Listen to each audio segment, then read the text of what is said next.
Today, I'm going to show a 2000 survival drama film called Castaway. Spoilers ahead. Watch out and take care. Chuck Noland is a man of strict schedules and deadlines. With an executive analyst position at FedEx, he travels all over the world tending to problems at FedEx delivery hubs. He's in Russia, optimizing the hub's productivity, and gives his long-term girlfriend Kelly a call, telling her he'll be home in around 18 hours. He arrives back in the US and meets up with Kelly, and the two head for the Noland family Christmas dinner where Chuck's brother brings up marriage for Kelly and Chuck. The two laugh it off, but Chuck's tooth starts hurting and considers heading to the dentist. An emergency comes up and Chuck needs to leave for Malaysia. The pair consult their schedule books, and it's clear that Chuck is a man who places his work above anything else, considering that it's the holidays and he still intends to leave. Kelly accepts this and tries to compromise, asking Chuck to be home before New Year's Eve, to which Chuck says yes. At the airport, Kelly gives Chuck an old watch, a family heirloom, as a Christmas present. Chuck is touched by Kelly's gift and gives her a gift in return. He hands her a small box which she believes to be an engagement ring. Chuck then tells her they'll open it on New Year's Eve when he returns. Chuck then takes off along with 4 flight crew members, and the flight appears to be normal. A few hours into the flight and they run into a storm. Chuck hears the pilots talking about how they've deviated off course to avoid the storm but are now out of radio coverage. The storm gets worse and something in the plane explodes. Chuck and the flight crew are thrown around, but Chuck manages to hold on to an emergency life raft. Chuck sees the ocean getting closer, and before he knows it, an impact rocks the aircraft, and water floods the plane. A few hours later, he wakes up on the beach of an uncharted island in his life raft along with debris from the plane, including several FedEx packages. Chuck surveys the island, finding a cave, and climbs to the island's highest peak. He sees the body of a crewman floating close by and runs to it. He finds it's one of the crew members and discovers he's been saying the man's name wrong all this time. He buries the man and says a short prayer. In the early morning, Chuck sees a ship and tries his best to signal it, but the ship is too far. He gets on his raft and foolishly tries to make a break for the ship, but ends up getting smashed by the waves, injuring his leg in the reef. He crawls back to the beach and retreats into the cave, prepared to die. He sees Kelly's watch and regains his will to survive. The next day, Chuck opens up the packages he found on the beach except for one that has a pair of wings on it. In the boxes, he finds VHS tapes, a pair of ice skates, and a volleyball which he names Wilson. With the equipment he scavenged, Chuck gathers food, water, and is even able to make a shelter. After many failed attempts, Chuck makes fire, and his spirits are lifted, now having access to warmth, light, a way to cook food, and a companion in the form of Wilson the volleyball. While hunting, Chuck's tooth starts hurting again and he's forced to perform a tooth extraction on himself. He jams one of the ice skates in his mouth and smashes it with a rock, breaking the tooth out and passing out. Years pass and Chuck is now more used to life on the island. His hair has grown out, he hunts efficiently, and is even able to figure out dates, making his own solar calendar. His cave has also been improved, now decorated with painted faces. Chuck and Wilson's solitary life changes when a large piece of plastic floats into shore and Chuck gets the idea of turning it into a sail. Chuck starts chopping down coconut trees and gathering wood to create a raft.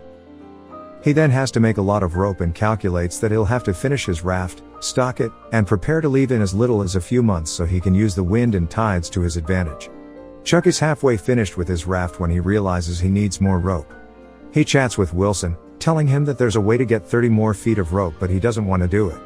He argues with Wilson and eventually agrees to get the rope.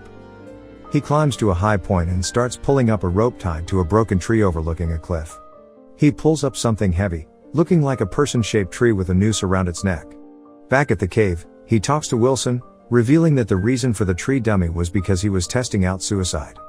He wanted to see what would happen if he had hung himself from that height and saw that he'd end up breaking his bones and would have died slowly. He explains to Wilson that he didn't want to spend the rest of his life on a godforsaken island talking to a volleyball.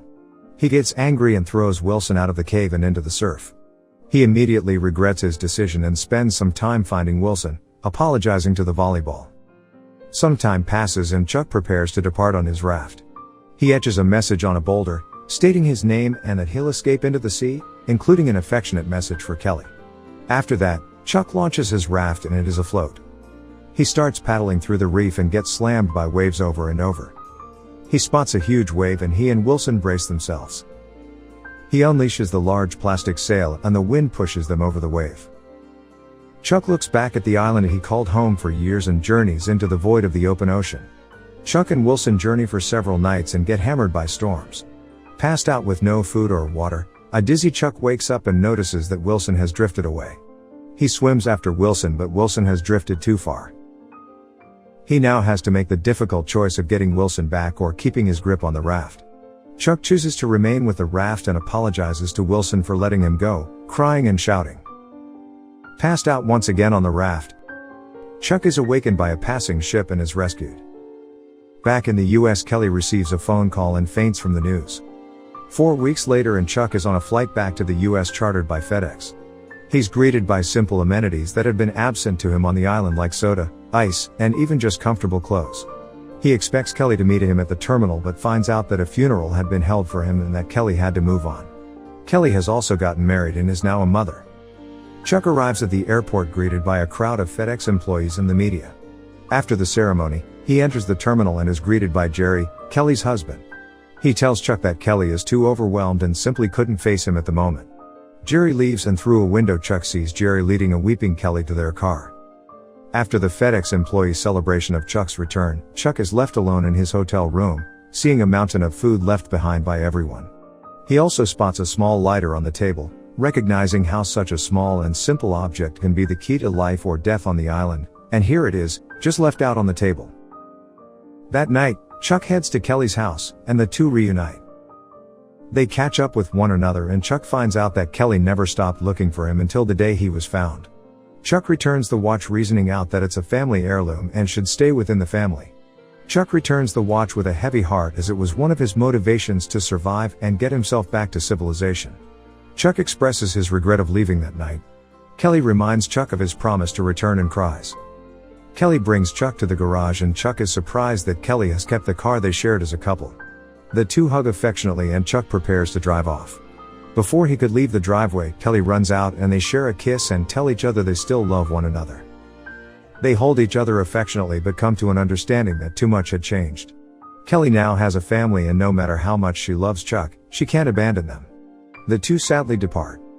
Chuck expresses to a friend the bittersweet experience of losing Kelly when he crashed, surviving on the island, making it back to society, only to find out that he had been considered dead and that he's gained his life and Kelly back, only to lose her a second time.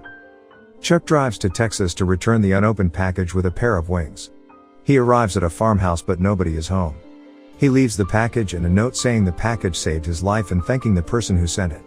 On his drive out, he stops by an intersection and reads a map. A woman in a farm truck drives up to Chuck and happily gives him directions.